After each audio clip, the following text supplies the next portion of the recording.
In hour 14, text L, which is a reprise of hour 4, text A, we can now, I think, appreciate much more how much it means to me when, after reaching hour 4, I started translating kleos aphthiton not as imperishable glory, which is a good translation, but more specifically as unwilting glory.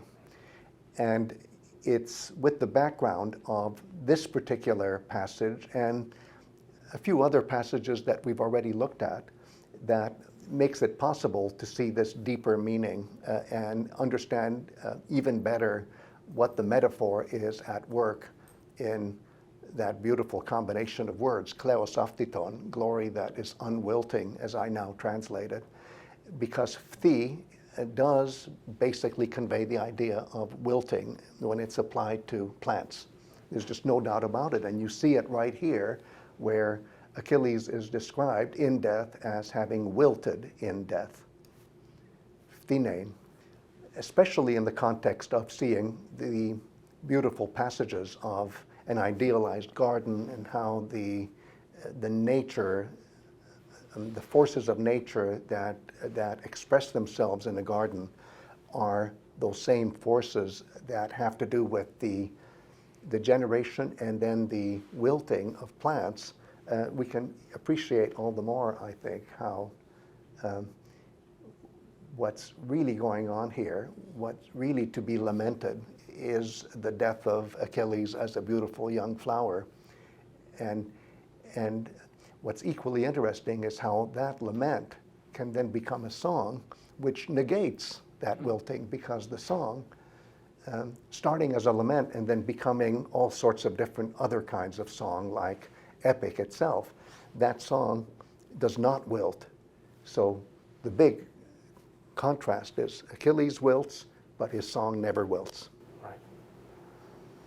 So it freezes the moment. Yes. And you perpetuate it. Yep. I like the way you said it freezes the moment, because it is a kind of hold it right there experience. In the natural world, you don't have unwilting flowers. And so, in a sense, the song transcends the natural world. It is artificial, but this is artificial with a good meaning, not a bad meaning.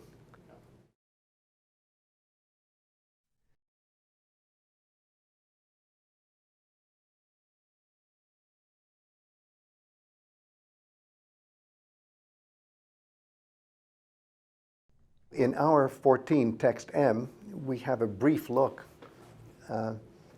through the lens of lyric, not epic, at the idea of forever expressed by way of imagining blossoms again. And you see here blossoms. You see blossoms connected with the fame or glory of somebody, and how whatever the medium of the blossoms may be, how it makes the hero very visible. But then here it is. It can all happen because of a recycling of time, so that the eternity of the unwilting kleos, the unwilting glory, should not be imagined as a straight line that starts from A and then keeps going and does not stop at Z, but just keeps on going forever. It's better not to think of it as a straight line, but as a circle, and that's made very clear in this beautiful lyric passage, where the circularity of what is eternal is expressed by way of the word Aiōn, which is a recircling of time, and which, when you look at it in a locative case, Aie actually means forever, but it's the kind of forever that is a recycling, a coming full circle to that right season, which will keep coming back, that circle, forever. Mm-hmm. And so it's really a different kind of forever. I find it more humanly reassuring than the other kind, which is to me a very disturbing thought with our human limitations, to try to imagine a line that just keeps going out somewhere, and we don't know where. This is a return to something very familiar, such as springtime, such as the right time. So it's like the recurrence of the ritual. And it's the recurrence of the ritual. That preserves by always coming back to the same season. It's always coming back, and it's very reassuring. What do you mean by that? What do you mean? In other words, the seasons themselves have this idea of recurrence, right? Absolutely.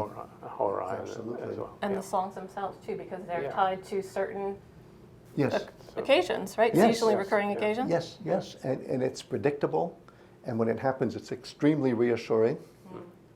So what I'm thinking of is the way you described the rushing to get into the temple for the wedding Oh, in India, yes. which is an Oh, my amazing goodness. moment, which happens every day. Yes, this, I'm thinking of a beautiful ritual in the city of Madurai in Tamil Nadu, where every night the goddess Meenakshi marries Shiva all over again.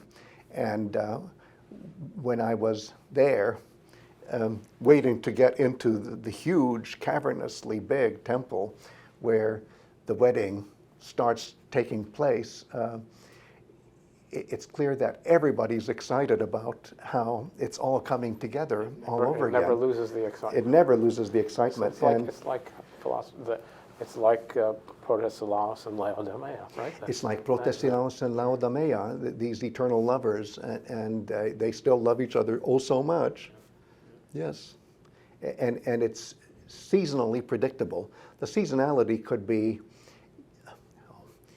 I'm just playing games here, every April the 2nd, but the seasonality can also be every night. Yeah, a cycle of a day or a cycle of a year. It can be a wide variety of cycles. You see that also with the birthdays of gods in ancient Greek mindsets, where you can think of the birthday in terms of a week cycle or in terms of a year cycle, either one.